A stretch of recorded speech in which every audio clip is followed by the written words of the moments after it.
Welcome to Game Data. This week we're focusing on what it's like to use the S Pen on the Galaxy Z Fold 3. Now, if you watched our previous video, you probably have a general sense of the impression I've gotten from using the S Pen. Alternatively, if you haven't, and are only looking for the general strokes of what this pen's like, feel free to click on over to that video and check out the chapter tagged with S Pen information. This video is meant to be a bit more specific and demonstrative, since I couldn't cover the entire feel of the pen in the previous videos without it lasting for half an hour or more. Specifically, in this video, we'll cover competition, general features, navigating Android with the pen, and digital art. If you'd like to skip around to one or a couple of those topics, feel free to use the video chapters or the times shown on the screen to jump around. I'm hoping this will be a decent reference for anyone either interested in picking up an S Pen or using a stylus on Android in general. So watch it however you see fit. Okay, with that out of the way, let's get started. What makes this S Pen so important overall is really the lack of competition for stylus support among smartphones. That's not to say there aren't plenty of styluses out there that'll technically work with smartphones. I mean, there are passive, pen-like sticks that are more precise than using a finger. There are also active styluses that need some sort of power source and will connect to smartphones, usually through Bluetooth, for some added pressure sensitivity. Those options aren't always the best though, since they typically don't have the best integration with the devices that they can be used on. Plus, even for the greatest styluses out there, smartphone screens tend to be relatively small and narrow. That's typically enough for using styluses for basic sketches, navigation, and signatures, but it's a bit too cramped for anything too in-depth. Not that someone couldn't create something very detailed on a narrow screen if they really wanted to. For example, here's a phantom that I sketched, lined, and colored on a Note 10 Plus a couple years ago. Ideally, when using a stylus with a smartphone, you'd, at the very least, want native device support. This typically means a digitizer layer on the screen to help the stylus communicate position and degree of applied force to the device. Additionally, you'd also want as large a screen as possible to provide the most freedom for the stylus to move around the screen. Right now, that only really leaves 3 devices to choose from: the Z Fold 3, Surface Duo 1, and Surface Duo 2. The Surface Duo line offers some serious competition for the Z Fold 3, where stylus support is concerned at least, with its purposeful integration of the Surface Pen. Like Samsung with its pens, Microsoft's done some fantastic work over the years to improve its Surface pens alongside its Surface Pro line. The quality of pens, plus the wider screens on the Duos, mean that there are plenty of room for users to move around and do what they need to do. We'll go over those styluses a bit more in a future video. For now, let's focus in on the Fold 3. With a large 7-inch inner screen, it's just small enough to be handheld, and just large enough to provide enough room to work on more detailed projects. On paper, the Fold 3 reminds me of the small notepads I get from Michaels to sketch out basic ideas before scanning or copying the work on a larger canvas. Throw in the digitizer hidden behind the foldable screen for the S Pen support, and the Fold 3 hits a lot of the right spots for what I'd want to see out of a small digital sketchpad. S Pens have had various forms over time. The most popular versions came tucked away in the bottom of Samsung's Note phones. Those tiny sticks are extremely competent, but also extremely likely to cramp users' hands when used for any long period of time. The newer models, compatible with the Fold 3, are more similar to Samsung's more pen-like premium designs for their tablets and laptops. They have a more natural weight and are less likely to destroy hands. 2 great qualities for a stylus to have. The basic model I have right here is entirely passive, meaning no batteries to keep charged, and has a single clickable button on its body. Unfortunately, the button only opens a menu of shortcuts when clicked in close range with the device. To get more functionality out of the button click, you need to upgrade to the Pro model. Looking at the tip, unlike other larger S Pens Samsung's developed, Fold Edition S Pens have a mesh nib to make sure the pen doesn't puncture the soft foldable screen of the Fold. This effectively only allows the pen to be used with the Fold, unless you get the Pro version that adds the ability to easily switch between that mesh and a standard pen nib. If you're using multiple Samsung Galaxy devices in your day-to-day life, you'll want that Pro model, but it'll cost you a hefty sum. As of this video, the basic Fold Edition pen costs around $50, whereas the Pro model is around $100. Both prices are not cheap and likely place them above the price of an impulse buy for anyone not really dedicated to having a stylus with their phone. If you are one of those people though, the price isn't necessarily the worst in comparison to the Apple Pencils and Surface Pens currently on the market. What really stings is, unlike with their Note line, Samsung hasn't integrated any way to store the pen within the Fold. That might work for some people who carry a bag around with them all day, but the large size of these pens makes them less than ideal to carry in a loose pocket. If price isn't a concern, Samsung does sell a pen holder case alongside the basic model for a $30 upcharge. As of this video, I've only found that the case is sold with a pen though, meaning that you have to decide whether the case is worth it before buying the pen itself. A quick Amazon search will show you plenty of other cases though, with pen slots for around the same price, $30. I personally got one that looked nice and came with an extra kickstand for that price. I'm not the biggest fan of the added bulkiness, to be honest. However, the kickstand and pen holder have done their jobs really well. No complaints on my part. I do think Samsung's design, which stores the pen along the Fold's hinge, will wear better over time though, so it really comes down to a matter of preference of design. I'd just say consider the different types of pen and storage options before making any large commitments. Regardless of the model you choose, these styluses are great for general navigation. Most elements in Android are designed to work well with touch input because, it's an operating system for smartphones requiring input primarily via touchscreens. And if all you need to do is flip through menus and tab buttons on your device, an S Pen doesn't offer a ton of extra benefit over a finger. But sometimes different is good, and simply providing a couple extra features is enough to make usage interesting. For example, when the Fold screen is off, the S Pen can be used to jot down quick notes on the screen to save to Samsung Notes.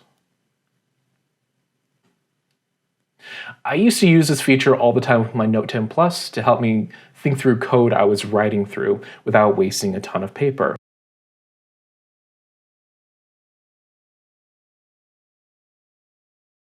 I use it a bit less now since these stylus features only work on the inner screen, which is usually closed throughout the day, but at least they added the ability to open up a quick note by double tapping the screen with the pen.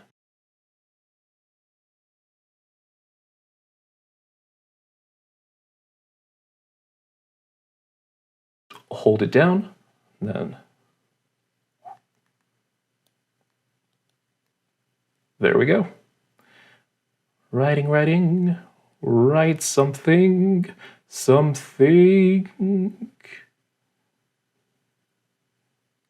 Nifty, right? Combined with Samsung's floating windows, I found this to be fantastic for quickly writing an idea down without needing to take the time to navigate through an app drawer.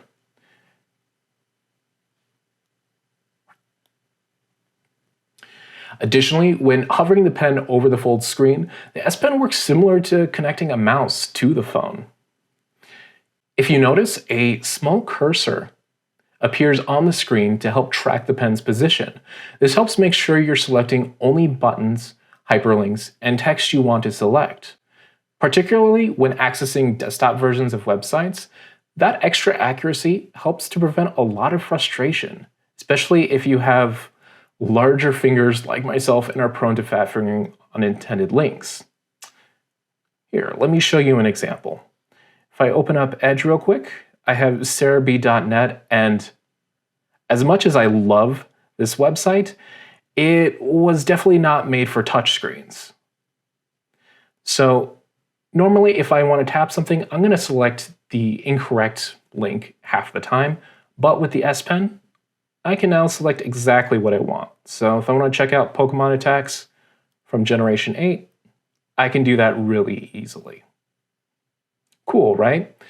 Hovering over the screen also reveals a small pen icon at the bottom corner of the screen. You can drag that anywhere you want, set it up anywhere, doesn't matter. But tapping the icon or clicking the pen's button will open the Air Commands menu. The menu contains various shortcuts to apps that you can set yourself, as well as surprisingly useful utilities. For example, the Smart Select tool allows really precise screenshotting using the pen. It's kind of like the snipping tool in Windows, but on Android. Also worth noting, the S Pen works surprisingly well for remote desktop connections. When traveling or lounging on a couch, plugging a mouse into a smartphone isn't typically the most convenient thing to do. They're fairly necessary for remote desktop connections though, since most non-mobile operating systems aren't designed with touch input in mind. Unless zooming in on the connection or adjusting scaling are your favorite activities, fingers are typically not well suited for switching between apps, opening tabs, or clicking links. Luckily, since the S Pen functions similarly to a standard mouse, it's easy enough to use as a simple one-button mouse during the connection. Combined with the Fold's larger screen, the stylus actually turns this device into a pretty competent portal. You're definitely not playing any intense games with this, but it's perfect for logging into your computer to make updates, manage files, or do some light adjustments to media. And trust me, that's something I really would have appreciated back when I worked IT and I had to constantly remote into computers on my small Nexus 5. Of note though, as far as I can tell, there's no way to communicate pressure sensitivity over a standard remote connection. After all, the pen's behaving like a basic mouse in this scenario. Apps do exist to provide that level of connectivity, but the Fold 3 feels just small enough to be less than ideal for programs which would make good use of that feature, like Clip Studio Paint or Photoshop. As a final major point, I wanted to cover one of the most obvious use cases for the S Pen: digital art. Given that the S Pen is comfortable, allows for decent pressure sensitivity, and has very little lag, it makes for a very competent tool to use for sketching and line work. Unlike previous iterations of S Pens, the all-plastic Fold edition is fairly comfortable to hold while working. Its weight and size remind me a lot of holding a standard pencil. Although I've personally come to prefer the heft and durability of the all-metal styluses I use with my Surface devices or my Dell XPS 15. As I mentioned in my previous reviews of the Fold 3, the device's inner screen is also more than capable as a small digital sketchpad. However, any extensive work might have to work around the awkwardness of the crease running down the center of the display. As far as I can tell, the crease doesn't cause lines to jitter in any perceivable way, especially with line smoothing turned on. Yet, when running over it, I can feel the pen jump a little bit to get over the crease. The experience isn't the most positive for sketching across the halves of the screen. I also don't know if continuously rushing the pen across the crease will have any impact on screen durability over time. With any luck, the Fold 4 will reduce the crease enough to remove the current awkwardness, but for now, this is what we've got to work with. And I'll follow up in later videos if I do notice any compromises to durability related to the crease, especially in relation to S Pen usage, because I do plan to use this device for casual sketching. In terms of software, Android is actually pretty decent right now in terms of apps to draw with. I'm a huge fan of Clip Studio Paint's extensive feature set and familiar UI. There's a ton of tools available out of the box and an extensive library of downloadable brushes and materials available to add if you're willing to do the extra work. Like the desktop version, they even include support for manipulating 3D models, which is beyond expectations for a mobile art app. Just don't expect those features to come cheap. They've essentially locked pressure sensitivity behind a relatively large monthly fee, and even their daily hour free usage has been a bit of a letdown. After upgrading to the more expensive paid tier, since the cheapest option doesn't include pressure sensitivity, yikes, I actually noticed a huge improvement as to how the app handled pressure sensitivity overall compared to my previous free hour trials. I'm willing to chalk that up to my imagination though, but I do feel a general change in performance overall since paying their fee. As much as I'm a believer that their app's probably the best digital art software on Android right now, I could only really recommend it if you know for sure you'd use it quite a bit or only want to make quick doodles during their daily free hour of usage.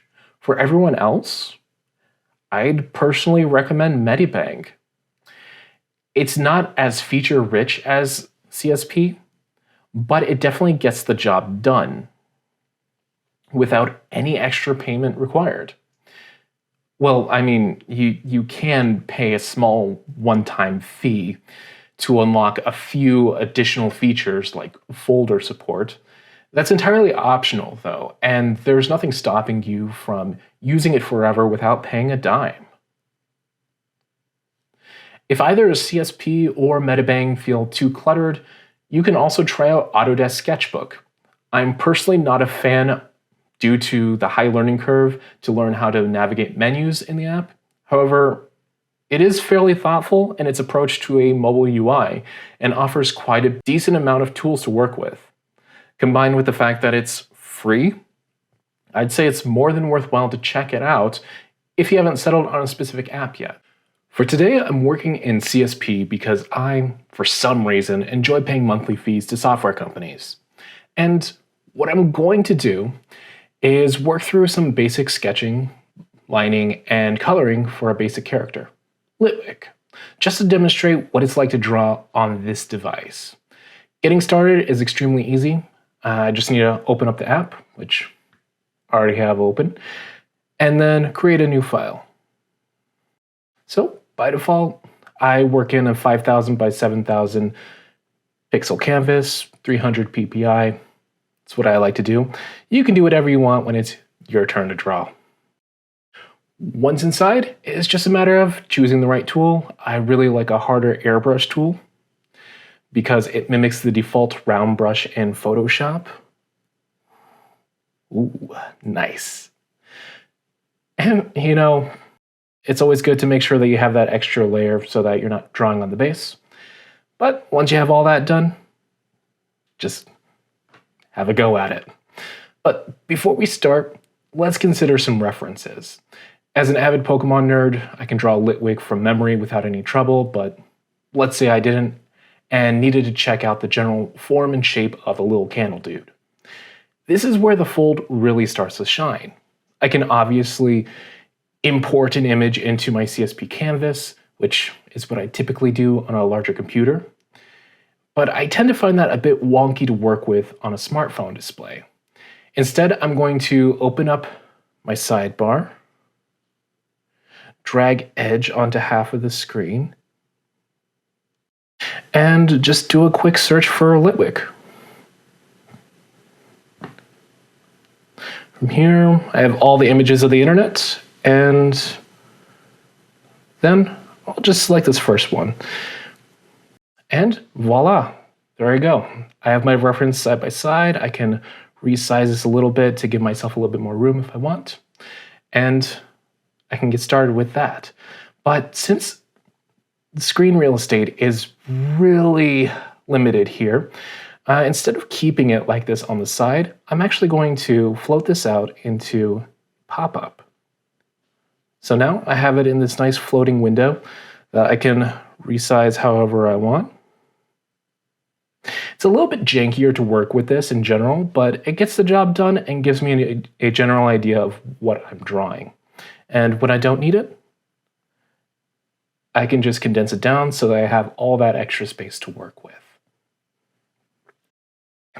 So now that we have that out of the way, it's time to get started. And since this will take me a long time, I'm actually going to speed up this entire process so that y'all aren't waiting on me to finish anything in real time, because that would be kind of terrible.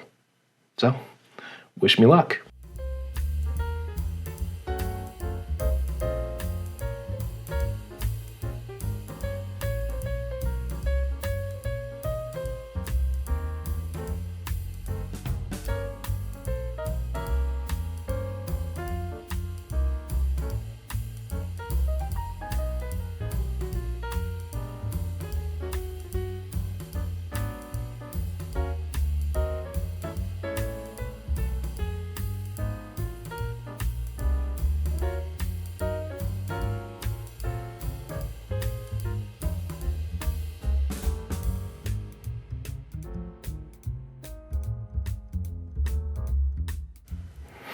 Okay, there we go.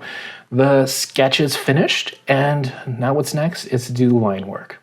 So for that, what I'm going to do is I'm actually going to add another layer so that I'm not doing all the line work on one single layer. It's pretty much a nightmare. And I'm going to select a pen. So let's see, I have a G pen right here that I can use. Yeah, that looks pretty good. I like the general size of it, like the general feel of it. And one thing that I am going to make sure is that stabilization is turned on, because it helps make lines a bit smoother, and it just feels better in general when drawing on small canvases. So cool, it's turned up to 30, which is a pretty decent setting for this app in particular. And I have that selected.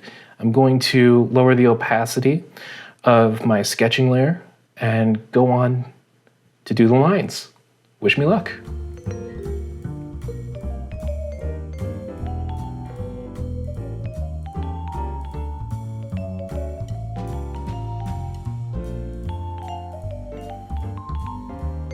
Yeah, line work is a lot of just undoing and redoing until you get exactly what you're looking for. And sometimes you never actually get it, and that's fine too. Art is all about having fun. It's about enjoying the creation process, and if you're not doing that, then, ooh, it's a sad day.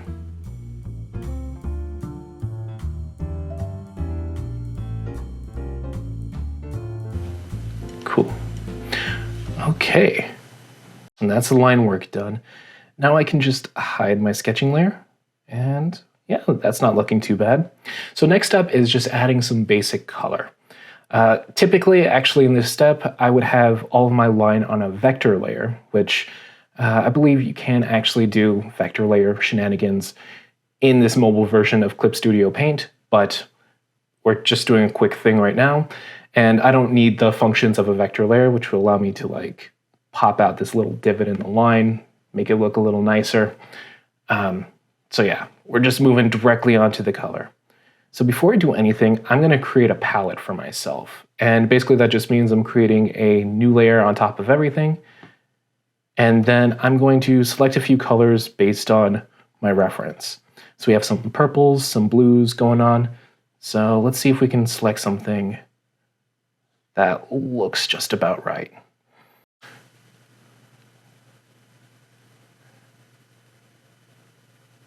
A little bit more saturation. Okay, cool. And for this, let's get a marker on here. Let's do the Milli pen. Make sure everything's cool. Yeah, those settings look about right for me. And then I'm just gonna dab here.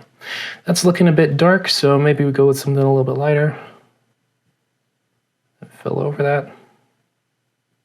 And then for the lighter tone of it, I don't want to use pure white, so let's go with something close to it with some blue in it. And then we need something for the darker purples going on in the flame. Let's go right here.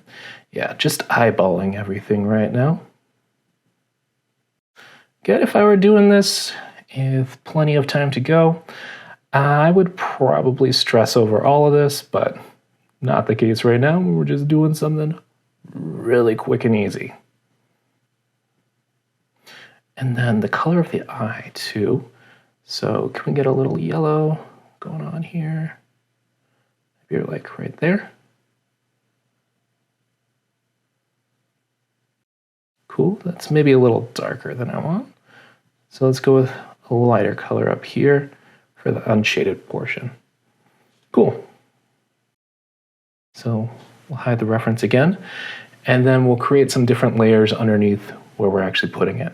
So underneath the body, it's going to be one, and then underneath the flame is going to be another one, so that we have separation going on and can do some kind of 3D effects. Cool. So coloring time.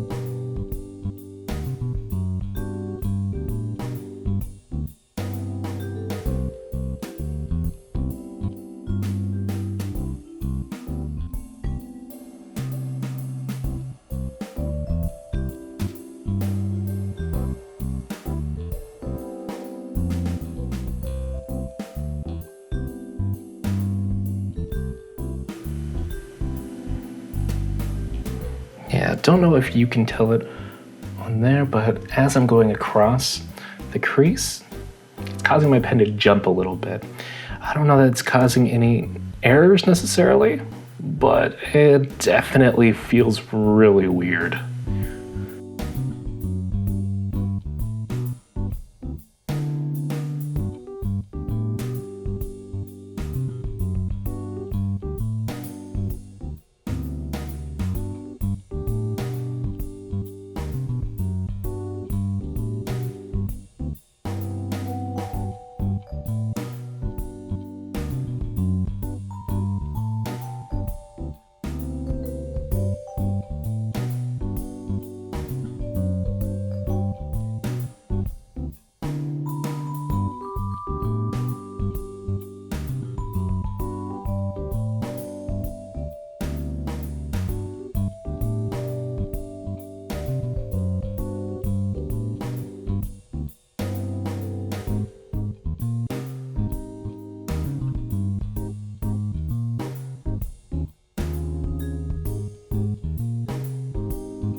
There you have it. So there's definitely more that could be done. We can blend the colors in a little bit more, maybe do a little bit better with some of the spot checking for filling in certain colors. But in general, this is an example of how you can use a device like the Fold to go from sketch to line work to coloring, all in a very mobile package. And honestly, going through it, like I said, the only real concern is this crease, and it just feeling a little bit awkward to move the pen across. Otherwise, it works out perfectly well. I can do everything on it without very much trouble. Overall, the Fold 3 is very much a very capable sketchpad. It's been a fairly long video. So let's just take a moment to summarize everything. The newest Fold Edition S Pens are great additions to the, unfortunately, small realm of smartphone styluses with native device support. It comes in two models, Basic or Pro, but folks should really only buy the Basic model unless they also use Samsung's tablets or laptops with S Pen support. Either way, thinking about a case to carry the pen in is also worthwhile. For general navigation, the S Pen works well and comes with a few additional handy features, like shortcuts and basic utilities through air commands. Where the pen really shines, though, is with digital art, which really shows off the fine-tuning Samsung's done to provide a responsive, sensitive stylus experience. Once they finally figure out a way to remove the crease, the Fold line will be really great for digital sketchpads. Until then, it's good, but could definitely be better. And I know, that was a lot. And thank you for sticking around for all of it. If you have any dire questions about the S Pen or any specific use cases you want me to investigate, let me know down in the comments. And if you like this deep dive, give a hearty click to that like button to show your support. I have a similar video planned for the near future regarding Surface Pen support for the Surface Duo line. Be sure to get subscribed so that you see it as soon as it's possible. Until next time, catch you later.